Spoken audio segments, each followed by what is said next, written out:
ಹೊಲಿಗೆ ಕಲಿಗೆ ಸಬ್ಸ್ಕ್ರೈಬ್ ಮಾಡಿ, ಹಾಗೆ ಪಕ್ಕದಲ್ಲಿ ಬರೋ ಬೆಲ್ ಐಕಾನ್ ಪ್ರೆಸ್ ಮಾಡಿ. ಇವತ್ತು ಒಂದು ಬಹಳ ಸುಲಭವಾದ ನೆಕ್ ಡಿಸೈನನ್ನು ಹೇಳ್ಕೊಡ್ತಾ ಇದ್ದೀನಿ. ಆರಂಭಿಕರು ಸಹ ಮಾಡಬಹುದು. ಇದಕ್ಕೆ ನಾನು ಈಗಾಗಲೇ ಅಳತೆ ಪ್ರಕಾರ ಮಾರ್ಕ್ ಮಾಡಿಟ್ಕೊಂಡಿದ್ದೀನಿ. ಪೂರ್ಣ ಉದ್ದ 16 ಇಂಚಿದೆ, ಕುತ್ತಿಗೆಯ ಆಳ 11 ಇಂಚು, ಕುತ್ತಿಗೆಯ ಅಗಲ 3 ಇಂಚು, ಭುಜದ ಭಾಗ 3 ಇಂಚು. ಈಗ 3 ಇಂಚಿಗೆ ಒಂದು ಬೋಟ್ ನೆಕ್ ಆಕಾರ ಕೊಡ್ತಾ ಇದ್ದೀನಿ. ನಿಮ್ಮ ಹತ್ರ ಆರ್ಮ್ ಹೋಲ್ ಸ್ಕೇಲ್ ಇಲ್ಲ ಅಂದರೆ ಫ್ರೀ ಹ್ಯಾಂಡ್ ಮಾಡ್ಕೋಬಹುದು. ಅದಾದಮೇಲೆ ಕೆಳಗಡೆಗೆ ಈ ರೀತಿ ಡಿಸೈನನ್ನು ಬಿಡಿಸ್ಕೊತಾ ಇದ್ದೀನಿ. ಹೀಗೆ ಈಗ ಲೈನಿಂಗನ್ನು ಮಾತ್ರ ಮಾಡ್ಕೋತೀನಿ. ನೀವು ಇದುವರೆಗೂ ನನ್ನ ಚಾನಲ್ಗೆ ಸಬ್ಸ್ಕ್ರೈಬ್ ಮಾಡಿಲ್ಲ ಅಂದರೆ ದಯವಿಟ್ಟು ಸಬ್ಸ್ಕ್ರೈಬ್ ಮಾಡಿ, ಪಕ್ಕದಲ್ಲಿ ಬರೋ ಬೆಲ್ ಐಕಾನ್ ಪ್ರೆಸ್ ಮಾಡೋದನ್ನು ಮರಿಬೇಡಿ. ಈಗ ಇದು ಕಟ್ ಮಾಡ್ಕೊಂಡಾಗಿದೆ. ಪಿನ್ಸ್ ಹಾಕಿ ಸೆಕ್ಯೂರ್ ಮಾಡ್ಕೊಂಡಿದ್ದೀನಿ. ಈಗ ಇದನ್ನು ಹೊಲಿಯೋಣ. ಹೊಲಿಬೇಕಾದ್ರೆ ನಿಮಗೆ ಎಲ್ಲೆಲ್ಲಿ ಪಿನ್ಸ್ನ ಅಗತ್ಯ ಇರುತ್ತೋ ಅಲ್ಲಿ ಹಾಕ್ಕೊಳ್ಳೋದ್ರಿಂದ ಬಟ್ಟೆ ಆಚೆ ಈಚೆ ಆಗಲ್ಲ, ಸುಲಭವಾಗಿ ಹೊಲಿಬಹುದು. ನೆಕ್ ಡಿಸೈನ್ ಪ್ರಕಾರ ಹೊಲಿಗೆಯನ್ನು ಹಾಕ್ತಾ ಇದ್ದೀನಿ 1/4 ಇಂಚಿನ ಅಂತರದಲ್ಲಿ. ಈ ಕರ್ವ್ಸ್ ಬಂದಾಗ ಸ್ವಲ್ಪ ನೋಡಿಕೊಂಡು ಕ್ಲೀನಾಗಿ ಹೊಲಿಗೆಯನ್ನು ಹಾಕ್ಕೊಳ್ಳಿ. ಈಗ ಇದು ಹೊಲಿದಾಗಿದೆ. ಈಗ ಇದನ್ನು ಕಟ್ ಮಾಡ್ಕೊತಾ ಇದ್ದೀನಿ. ಬ್ಲೌಸ್ ಪೀಸನ್ನು ಈ ರೀತಿ ಕಟ್ ಮಾಡಿಕೊಂಡು ಇದಾದಮೇಲೆ ರಿವರ್ಸನ್ನು ತಿರುಗಿಸ್ಕೋಬೇಕು. ನಾನಿನ್ನೂ ಕೆಳಭಾಗ ಹೊಲಿದಿಲ್ಲ. ಈ ರೀತಿ ಚಿಕ್ಕ ಚಿಕ್ಕದಾಗಿ ಸ್ಲಿಟ್ಸ್ ಕೊಡೋದ್ರಿಂದ ತಿರುಗಿಸ್ಕೊಳ್ಬೇಕಾದ್ರೆ ಬಹಳ ಸುಲಭ. ಮತ್ತು ಈ ಶೇಪ್ಸ್ ಏನಿದೆ ಇದಕ್ಕೆ ಈ ರೀತಿ ಸ್ಟ್ರಾನ ಸಹಾಯದಿಂದ ಬಟ್ಟೆಯನ್ನು ಚುಚ್ಚಿ ತೆಗೆದರೆ ಶೇಪ್ ಕ್ಲೀನಾಗಿ ಬರುತ್ತೆ.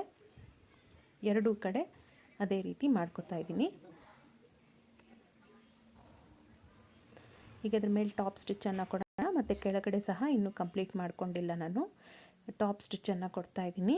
ಇದಕ್ಕೂ ಪಿನ್ಸ್ ಹಾಕಿ ಸೆಕ್ಯೂರ್ ಮಾಡಿಟ್ಕೊಂಡಿದ್ದೀನಿ.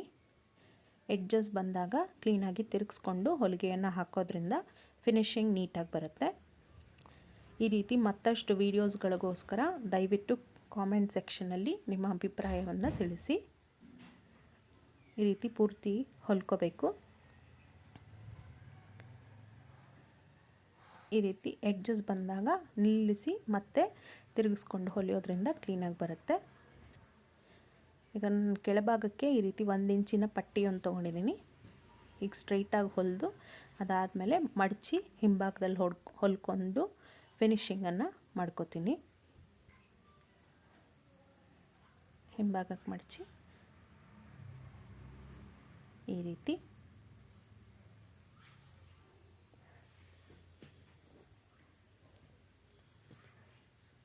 ನಿಮ್ಗೆ ವಿಡಿಯೋಸ್ ಇಷ್ಟ ಆಗಿದ್ದರೆ ಲೈಕ್ ಮಾಡಿ, ಶೇರ್ ಮಾಡಿ, ಸಬ್ಸ್ಕ್ರೈಬ್ ಮಾಡೋದನ್ನು ಮರಿಬೇಡಿ. ಈಗ ಇದು ಮೇಲ್ಗಡೆ ಆಗಿದೆ. ನಾನು ಈ ರೀತಿ ಡೋರಿಯನ್ನು ರೆಡಿ ಮಾಡಿ ಇಟ್ಕೊಂಡಿದ್ದೀನಿ. ಇದು ಎರಡನ್ನು ಹೊಲ್ಕೊತಾ ಇದ್ದೀನಿ. ಡೋರಿ ಆಗಿದೆ. ಮತ್ತು ನಾನು ಈ ರೀತಿ ಒಂದು ಗೋಲ್ಡನ್ ಬಾಲ್ ಚೈನ್ ತೊಗೊಂಡಿದ್ದೀನಿ, ಲೇಸು. ಇದನ್ನು ಇಟ್ಟು ಹೊಲಿತಾ ಇದ್ದೀನಿ. ಇನ್ನಷ್ಟು ಚೆನ್ನಾಗಿ ಕಾಣುತ್ತೆ. ಇದು ಬ್ಲೌಸ್ ಪೂರ್ತಿ ಫಿನಿಶ್ ಮಾಡ್ಕೊಂಡಿದ್ದೀನಿ. ಸ್ಲೀವ್ಸು ಮುಂಭಾಗ ಎಲ್ಲ. ಈ ಸ್ಲೀವ್ಸ್ ಮಾಡೋದು ಹೇಗೆ ಅನ್ನೋದರ ವಿಡಿಯೋ ಸಹ ಮಾಡ್ತಿದ್ದೀನಿ. ಅದು ಸಹ ಇಷ್ಟರಲ್ಲೇ ಅಪ್ಲೋಡ್ ಮಾಡ್ತೀನಿ. ಈ ನೆಕ್ ಡಿಸೈನ್ ಹೇಗೆ ಅನ್ನಿಸ್ತು, ಇಷ್ಟ ಆಯಿತಾ ಇಲ್ವಾ ದಯವಿಟ್ಟು ಕಾಮೆಂಟ್ ಮಾಡಿ ತಿಳಿಸಿ. ಈ ರೀತಿ ನಿಮಗೆ ಬಾಲ್ ಚೈನ್ ಲೇಸ್ ಬೇಡ ಅಂದರೆ ನೀವು ಮೇಲ್ಗಡೆ ಸಹ ಲೇಸನ್ನು ಹೊಲ್ಕೋಬಹುದು.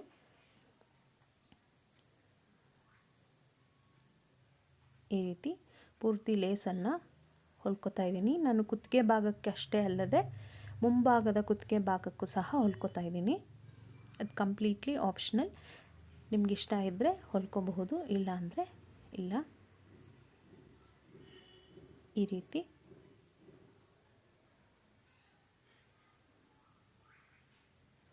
ನೀಟಾಗಿ ಕರ್ವ್ಸ್ ಹತ್ರ ಎಲ್ಲ ಬಂದಾಗ ಚಿಕ್ಕದಾಗಿ ಕಟ್ ಮಾಡ್ಕೊಳ್ಳೋದ್ರಿಂದ ಲೇಸ್ ತಿರುಗಿಸ್ಕೊಳ್ಳೋದು ಬಹಳ ಸುಲಭ. ನಾನು ಈ ರೀತಿ ಮುಂಭಾಗಕ್ಕೂ ಸಹ ಎಕ್ಸ್ಟೆಂಡ್ ಮಾಡ್ಕೋತಾ ಇದ್ದೀನಿ.